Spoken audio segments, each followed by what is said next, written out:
Hola, hola, hola.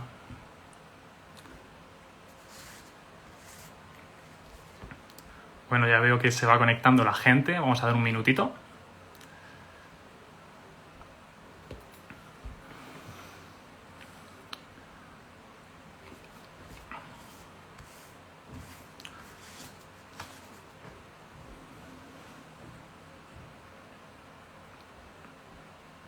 Muy buenas.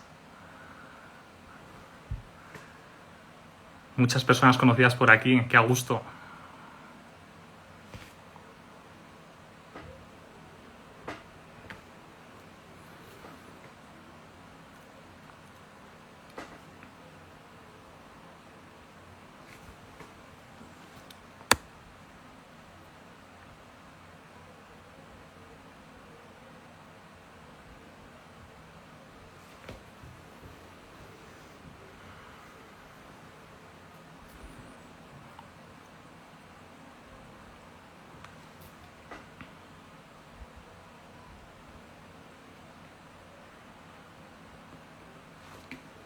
Muy buenas a todos y a todas. Veo que se va uniendo ya gente para este planazo veraniego. Y en breve vamos a comenzar. Vamos a dar unos 30 segunditos más para la gente que se va uniendo. Y en nada comenzamos.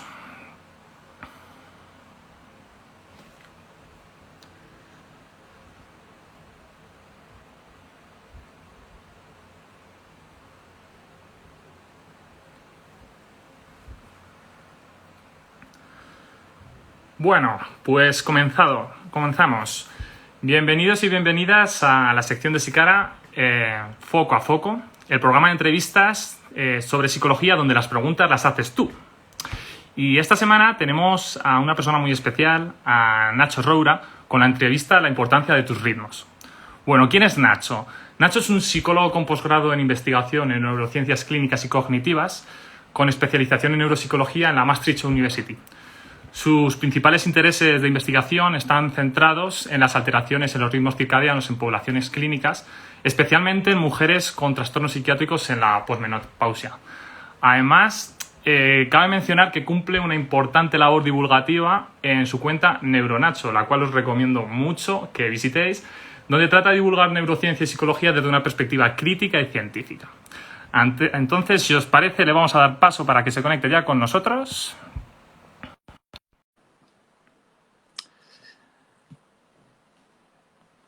Ya se está metiendo Neuronacho.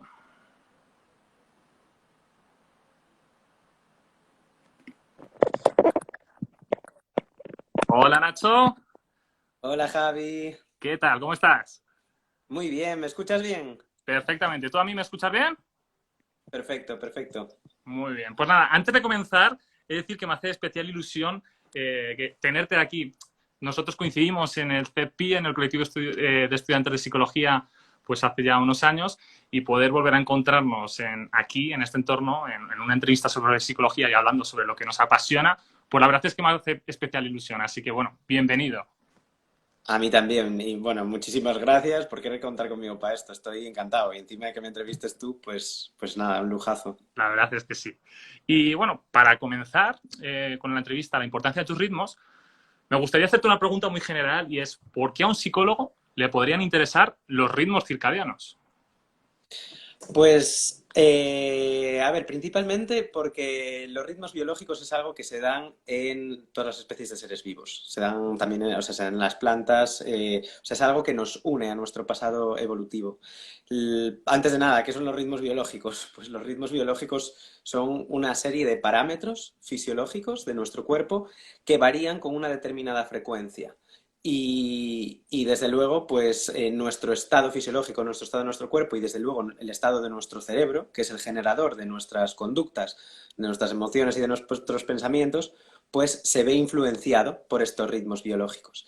Entonces, pues aquí vemos un montón de hormonas participando, vemos pues un montón de factores que realmente están influyendo en nuestra conducta y que a veces por ser muy básicos, es decir, por considerarlos pues a veces pues no tan importantes en comparación con otros procesos pues más simbólicos, se les ha restado un poco de importancia.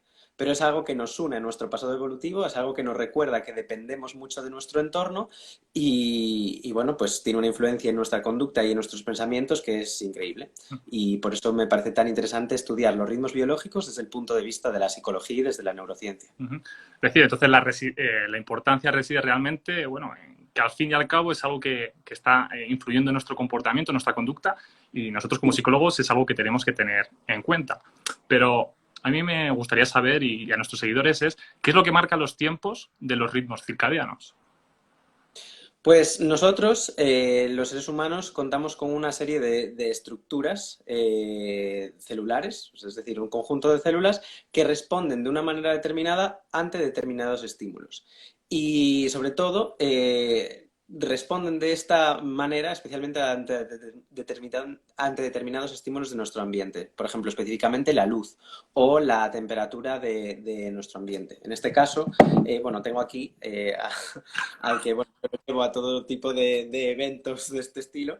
Tenemos pues un núcleo de células que se llama el núcleo supraquiasmático, en el cual pues es un núcleo de células que esas células se activan y se desactivan en función de la presencia de determinados estímulos, como por ejemplo la luz. Desde este núcleo supraquiasmático se regulan pues todo tipo de funciones corporales, desde la fluctuación de nuestra temperatura corporal hasta la secreción de algunas hormonas súper importantes como la melatonina, que son las que nos ayudan a conciliar el sueño, o conductas como la ingesta, por ejemplo. Entonces, pues tenemos una serie de estímulos, en este caso los más importantes y las que me voy a centrar ahora en cuando hablemos son de la luz y la temperatura de nuestro entorno. Pero incluso las relaciones sociales que mantenemos pueden sincronizar estos determinados ritmos biológicos. Entonces, por lo que vemos, los ritmos circadianos abarcan muchos elementos, ¿no? Uno de ellos son los ciclos de sueño-vigilia y que bueno, debe ser uno de los más investigados en este ámbito y además uno de los que ha despertado más interés entre nuestros seguidores porque la mayoría de las preguntas han ido en esta dirección. Entonces, para empezar, hablando del sueño, me gustaría preguntarte, ¿dormir más es siempre descansar más? ¿Por qué? Pues realmente no, pero aquí entra un aspecto que es súper importante y que hay que tener en cuenta siempre que se estudie el sueño. Y es que el sueño es un proceso que es muy individual. Depende mucho de con quién estamos hablando. Y cada uno pues tenemos unas formas de dormir y unos determinados horarios que nos funcionan mejor. Esto es lo que se llaman los cronotipos y hay personas que son más matutinas, es decir, que funcionan mejor cognitivamente por la mañana. Y luego tenemos pues otras personas que son vespertinas o vespertinas extremas que básicamente no solamente funcionan mejor de noche, sino que eso les va a llevar, por ejemplo, a despertarse pues más tarde. Entonces, dormir más no es dormir mejor. Generalmente se habla de estas 6-8 horas, que es como muy general y en realidad pues hay gente que necesita solamente las 6 y está bien y luego necesita echarse una siesta, luego hay gente que necesita 8. Pero realmente lo importante es lo que ocurre en nuestro cerebro cuando estamos dormidos. El sueño no es un fenómeno unitario, no es que de repente estamos dormidos y de repente, o sea, de repente estamos despiertos y de repente nos caemos y ya de ahí no nos levanta ni Perry, ¿no? Vamos cayendo en unas determinadas fases del sueño y es muy importante entender cómo funcionan las neuronas, cómo funcionan las determinadas áreas del cerebro a la hora de entender cómo vamos cayendo de una fase en la que estamos muy despiertos a otra en la que nos quedamos muy dormidos y otra en la que estamos en un sueño profundo. Entonces realmente es algo muy, muy individual y no se podría asegurar que dormir más implica dormir mejor. Entonces, lo que estamos diciendo es que al fin y al cabo depende mucho de cada persona, ¿no? Y también hay personas que, bueno, pues que igual a la hora de irse a dormir, pues tienen ciertas dificultades. Entonces, una de las cosas que nos han preguntado es si la masturbación puede ayudar a conciliar el sueño. A mí esa pregunta me gusta mucho, sobre todo porque, bueno, porque ya en otras entrevistas de este tipo pues hemos hablado del orgasmo, que a mí es algo que me flipa a nivel cerebral. Y bueno, si hablamos de una masturbación en la cual se alcanza un orgasmo, porque no todas las masturbaciones llegan a alcanzar el orgasmo, esto sí que puede influir a cómo conciliamos el sueño, porque el orgasmo se relaciona con la liberación de un montón de neuroquímicos, con un montón de neurotransmisores. Tenemos ahí la dopamina, tenemos oxitocina, tenemos un montón, pero sobre todo tenemos la liberación de opioides endógenos, que son sustancias que sí que nos pueden ayudar, por ejemplo, a conciliar ese sueño, sobre todo a alcanzar estado de relajación. que es lo que puede entenderse como ese paso intermedio hasta que consigamos quedarnos dormidos. Ujú. Bueno, pues imaginemos que nos hemos conseguido relajar y nos hemos quedado ya dormidos, ¿no? Ujú. Y empezamos a soñar. Y una de las preguntas que nos han lanzado es ¿por qué hay veces que recordamos los sueños y otras veces que no? O ¿por qué al despertarme me acuerdo, pero pasan 5 minutos y ya no me acuerdo de nada de lo que he soñado? Ujú. Pues eso está muy relacionado con lo que ocurre en nuestro cerebro cuando dormimos, tanto a nivel neuroquímico como después de funcionamiento de estructuras específicas. A nivel neuroquímico, bueno, los sueños, para empezar, ocurren en la fase REM del sueño, ¿no? Que es una fase que ocurre pues, cada 90 minutos en el sueño. También hay otro tipo de sueños que se piensa que pueden ocurrir en la fase no REM, que son las fases de sueño profundo, pero sobre todo en la fase REM. Lo que ocurre en la fase REM es que tenemos muy activado el hipocampo. El hipocampo es una estructura cerebral que se ve muy involucrada en el procesamiento de consolidación de la memoria y también está relacionada, debido a unas conexiones que tiene con una estructura con forma de almendra que se llama la amígdala, pues en la consolidación de recuerdos emocionales. ¿Qué ocurre? Que tenemos otras zonas del cerebro, que es esta de aquí, que es el córtex prefrontal, que en el caso de los sueños aparece muy inhibida, es decir, su actividad se suprime muchísimo. Entonces, nosotros vamos a encontrarnos que en el momento en el que soñamos va a ser un momento en el que vamos a estar consolidando sobre todo procesamiento emocional, recuerdos que hemos vivido anteriormente, pero lo que está ocurriendo en ese momento, nosotros realmente lo estamos consiguiendo mantener en nuestra memoria a corto plazo, en la cual pues juega un papel súper importante el córtex prefrontal. Entonces, el hipocampo va a estar un poco a por uvas, va a estar haciendo su trabajo normal, que es la de consolidar memoria, pero nosotros solo vamos a conseguir mantener el contenido de ese sueño en nuestro córtex prefrontal. La conexión entre este córtex prefrontal y el hipocampo se ve un poco dormida, por lo tanto el contenido como tal no se va a almacenar, el del sueño. También está relacionado con los niveles de noradrenalina, que es una hormona bueno, que juega un papel muy importante en la consolidación de la memoria. Ujú. Bueno, y me imagino que estarás de acuerdo conmigo en que la verdad es que muchas veces soñar está muy bien, de esto que te despiertas y dices, ostras, qué pedazo de sueño, ha sido una maravilla. Sin embargo, al dormir no todo es tan bonito y pueden aparecer ciertas problemáticas como la parálisis del sueño. ¿Qué es esto? Uh -huh. Pues la parálisis del sueño es una locura, es una cosa que le pasa a nuestro cerebro, pues realmente las causas no se saben muy bien, pero se piensa que obedece un poco como una especie de desequilibrio, ¿no? En todos estos neurotransmisores que están implicados en que nosotros podamos dormir bien. Entonces, antes hablaba de una fase REM, ¿no? Que es en la que soñamos, que nuestro cuerpo está totalmente paralizado y además en la fase REM nuestro cuerpo tiene que estar paralizado para que nosotros es un poco fatalista, ¿no? Pero para que nosotros no cumplamos nuestros sueños, nuestro cuerpo tiene que estar paralizado. Porque imagínate qué ocurriría si yo sueño que estoy teniendo una pelea y le Vaya pego a la móvil. persona que es un movidón. Entonces, en la fase REM nosotros soñamos mucho, pero tenemos que estar paralizados. En la fase no REM sí que hay más movimientos musculares, también hay vocalizaciones. Bueno, lo que ocurre en la parálisis del sueño es que esta frontera entre estas dos fases pues se diluye un poco y además se diluye la frontera entre estas fases y el estado de vigilia, es decir, el momento en el que estamos despiertos. Entonces, nuestro cuerpo va a permanecer paralizado, va a tener esta característica del sueño REM, pero nosotros vamos a ser conscientes de nuestro entorno. Es decir, vamos a estar mezclando un estado en el que estamos medio dormidos y estamos medio despiertos. Entonces, esta parálisis del sueño tiene parálisis del sueño tiene esta parálisis corporal y además tiene mucho de lo que percibimos en nuestros sueños. Nuestro cerebro en los sueños se autoestimula y genera, pues, por decirlo de alguna forma, alucinaciones que no corresponden, no son las alucinaciones de un trastorno psicótico, pero se estimula en forma de estimulación visual o auditiva. Entonces, en la parálisis del sueño muchas veces estamos paralizados y tenemos una alucinación de tipo visual, también tenemos alucinaciones de tipo auditivas, se escucha como el sonido muy alto. Hay un cuadro muy famoso, ¿no? Que representa la parálisis del sueño, una mujer que está pues dormida con un duende apoyado en el pecho, porque a muchas personas le causa mucha ansiedad esta sensación de estar paralizada. Entonces, en resumidas cuentas, y como se suele explicar esto, es que el cerebro se despierta antes que tu cuerpo y continúa autoestimulándose y el Ujú. problema es que tú estás ahí un poco pues en ese limbo entre el sueño y la vigilia. Ujú. La verdad es que es un fenómeno muy curioso, ¿no? Que suele ocurrir cuando cuando nos despertamos. Pero hablando de despertares, una de las grandes incógnitas y que está muy extendida en la población general ¿es malo despertar a un sonámbulo? ¿Eso es un mito o una realidad? Bueno, la verdad es que yo no sé muy bien por qué, lo hablábamos antes, yo supongo que habrá habido algún caso o algo, no sé, espectacular. Yo no sé muy bien de dónde sale este mito, a lo mejor tiene una base, a lo mejor no, y probablemente la desconoceremos, pero en principio no es malo despertar a un sonámbulo. El sonambulismo no tiene nada que ver con la parálisis del sueño.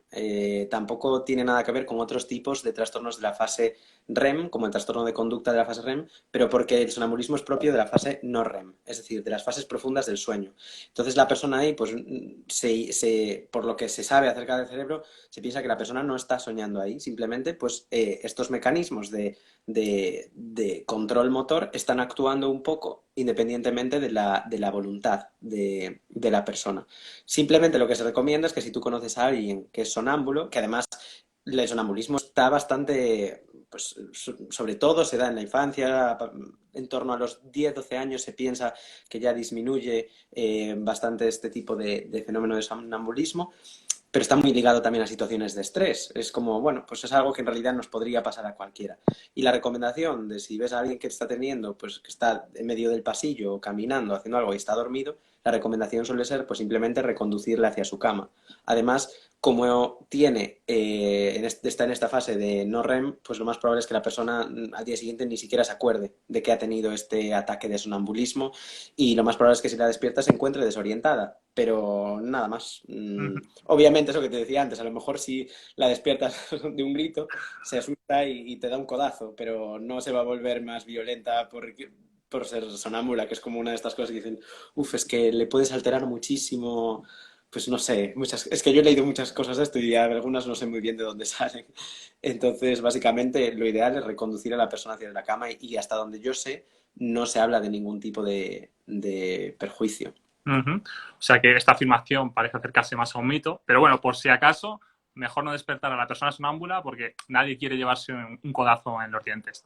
Y ahora Claro. dejando un poco de lado este mito, me gustaría preguntarte algo que ha preocupado a nuestros seguidores porque parecen un poco dormilones. Y es la siguiente pregunta. ¿Es perjudicial dormir más de la cuenta? Pues como comentaba antes, el sueño es algo que es muy, muy personal. Entonces, dormir más de la cuenta, pues a lo mejor una persona que lleva madrugando toda su vida y está adaptada a un determinado horario, a lo mejor dormir 8 horas es dormir más de la cuenta. Y para otra, pues a lo mejor necesita 10 horas. Entonces yo creo que esta pregunta, la respuesta realmente, la correcta, es que hay que tener en cuenta el funcionamiento de la persona y cómo se puede ver deteriorado el día a día de una persona si no duerme las horas que su cuerpo necesita. Hay que tener en cuenta que el mundo ahora mismo está hecho para que aquellas personas que saben madrugar y pueden madrugar les vaya bien. Y las que trabajan de noche, pues eso ya ahí son los vespertinos extremos. Eso, hablando mal, están un poco jodidos, porque el mundo está hecho para la gente que trabaja por la mañana. Y es un poco, suena un poco fuerte, pero realmente es así. Y bueno, toda esa gente que a lo mejor pues necesita a lo mejor dormir 10 horas, no es que necesite dormir 10 horas, es que a lo mejor se mete en la cama a las 12 pensando que, o sea que como se tiene que levantar a las 7 pues se le desajusta. A lo mejor esa persona si se acostara a las 3 dormiría mucho mejor, a lo mejor se levantaría a las 11 pero el resto del día podría vivir perfectamente con un funcionamiento bueno. Entonces, yo creo que la respuesta correcta a esta pregunta es que el sueño es algo muy individual y dormir más de la cuenta, pues depende de a quién le preguntes qué es dormir más de la cuenta.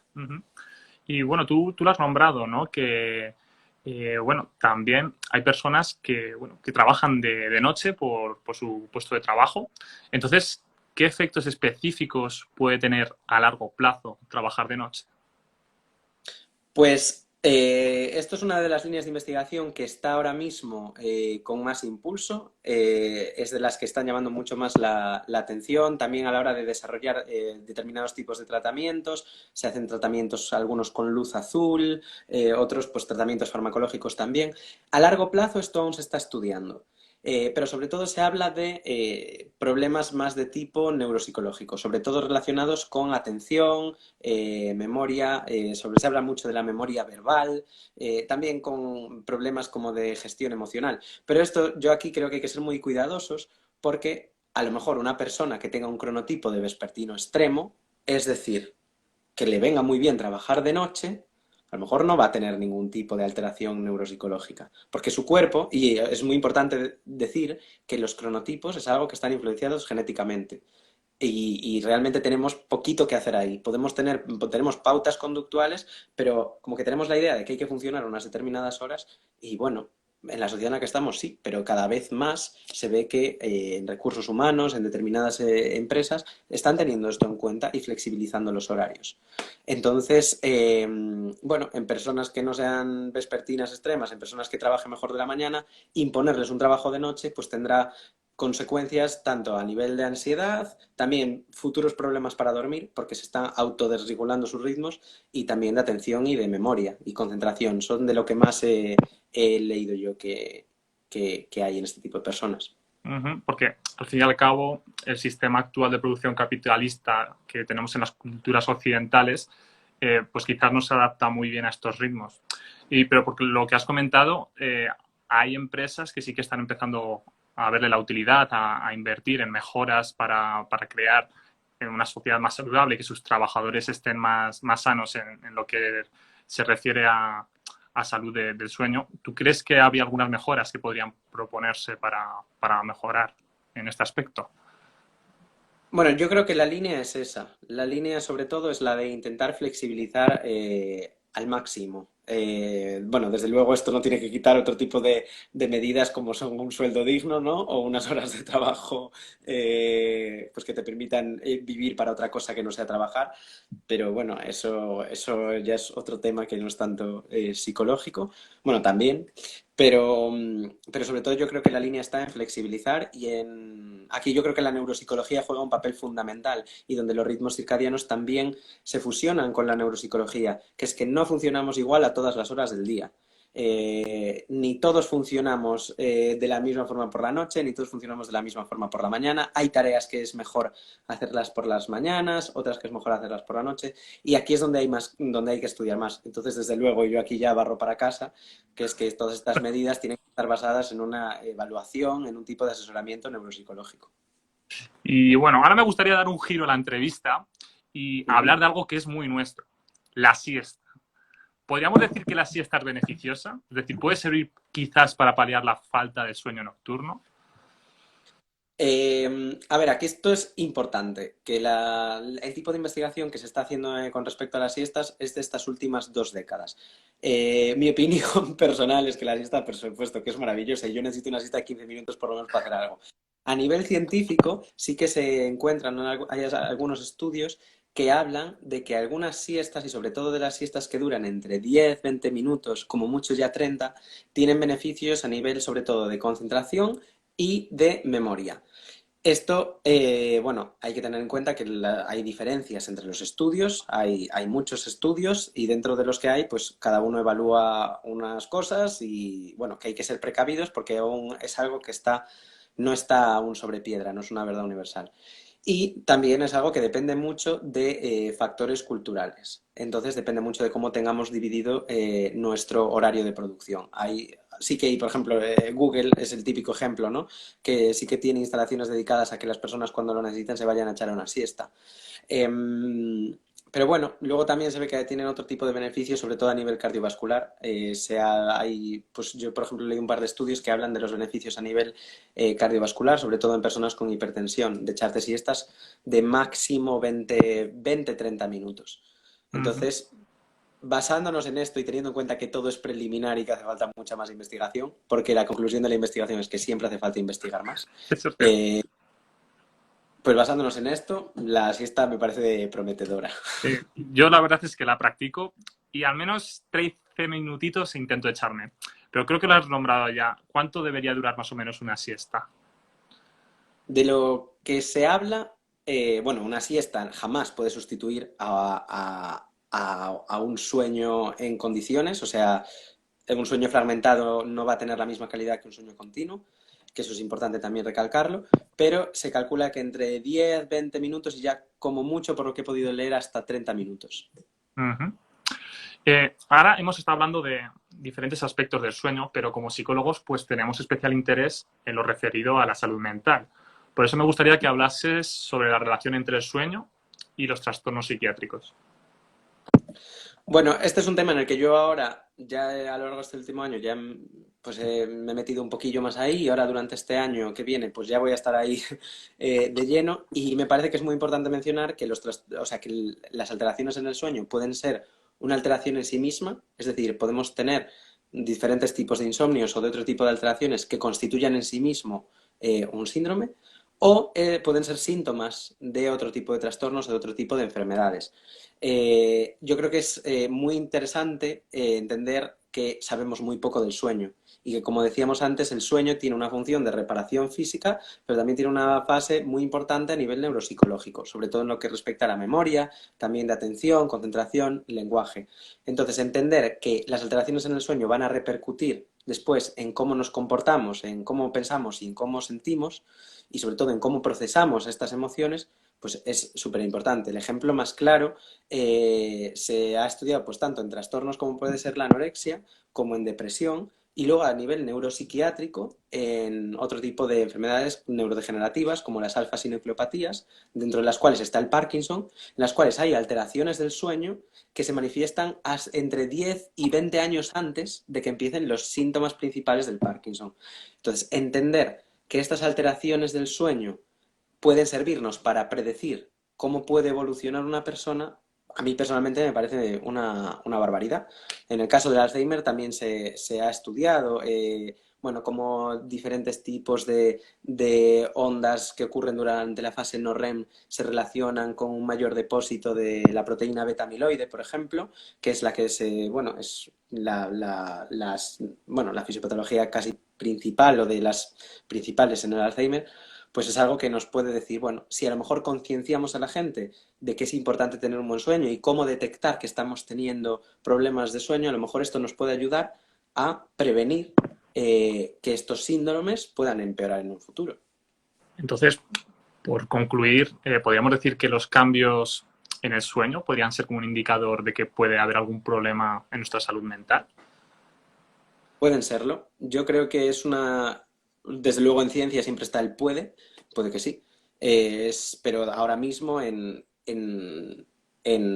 bueno, en los centros que se encargan del estudio de ritmos circadianos es de lo principal, es la principal hipótesis, que si conseguimos identificar alteraciones en el funcionamiento de determinados grupos de neuronas, vamos a poder predecir una mayor acumulación, por ejemplo, en este caso se habla de la beta-amiloide, pero hay otro tipo, de tau, por ejemplo. O sea, sí, esa es la hipótesis de la que parten muchos estudios y a lo largo de lo cual yo me centraré pues, a lo largo de este año que viene. Uh-huh. Entonces, bueno, todo lo que hemos estado hablando del sueño, sobre todo esta última parte, la verdad es que conocer mucho sobre el sueño tiene realmente muchas implicaciones, ¿no? Uh-huh. Porque nos puede ayudar a predecir determinadas enfermedades y, bueno, pues es un indicador a tener en cuenta. Ahora ya sí que sí, dejamos de lado el sueño y giramos la entrevista otra vez hacia otro ritmo biológico, en este caso el ciclo menstrual. Uh-huh. Y la primera pregunta es, ¿cómo puede afectar a nuestro cerebro el ciclo menstrual y por qué es interesante estudiarlo desde la neurociencia? Bueno, a mí este me parece el tema, yo creo que de los más interesantes que ahora hay en cronobiología y en psicología, porque la menstruación, los efectos de la menstruación han sido, pues, en cierto modo, como muy medicalizados y hasta patologizados y realmente como que no entendemos muy bien las implicaciones de la menstruación. En mi caso, la menstruación no va a tener muchos efectos en el cerebro por razones obvias, pero en el colectivo de las mujeres que tienen menstruación y de las mujeres que no tienen menstruación, esto nos puede dar muchas pistas. ¿Por qué? Pues porque a lo largo de la fase menstrual, es decir, la menstruación ocurre cada 28 días y encontramos diferentes fases en las cuales tenemos unas hormonas que están disparadas en algunas fases, pero en otras fases esas hormonas están en niveles mucho más bajos. Entonces, realmente la menstruación es básicamente como pues, una bomba de hormonas y ocurre a lo largo de 28 días. A lo largo de esos 28 días, en esas diferentes fases, se encuentran cambios no solo funcionales, es decir, de cómo funciona nuestro cerebro, sino estructurales, en regiones tan importantes como puede ser el hipocampo. Entonces, si nosotros entendemos que a lo largo de 28 días estamos encontrando cambios en la forma del hipocampo, que es una estructura principal para la consolidación de la memoria o incluso en la regulación emocional, nos da una pista de que la menstruación tiene muchísimo que decir. Bueno, aquí me gusta que hacen la inclusión de hombres trans, desde luego, sí, de todas aquellas personas que tienen menstruación. Y, y, bueno, sobre todo entender esto, cómo puede tener implicaciones después a nivel de regulación emocional y de, bueno, sobre todo en funciones neuropsicológicas como la atención y la memoria. Y cómo esto después en la menopausia, en los cuales se ve que pues este grifo hormonal se corta, se ve interrumpido, cómo esto puede influir, porque tenemos a personas, claro, que se han pasado toda su vida en ese determinado ciclo, llega la menopausia y esos niveles de hormonas, pues se alteran. Y es muy importante entender cómo. Hay estructuras que tienen muchos receptores de este tipo de hormonas, como son el hipocampo o la amígdala, y esto, bueno, pues puede llevarnos a entender, por ejemplo, que la menopausia no son solo sofocos, ¿no?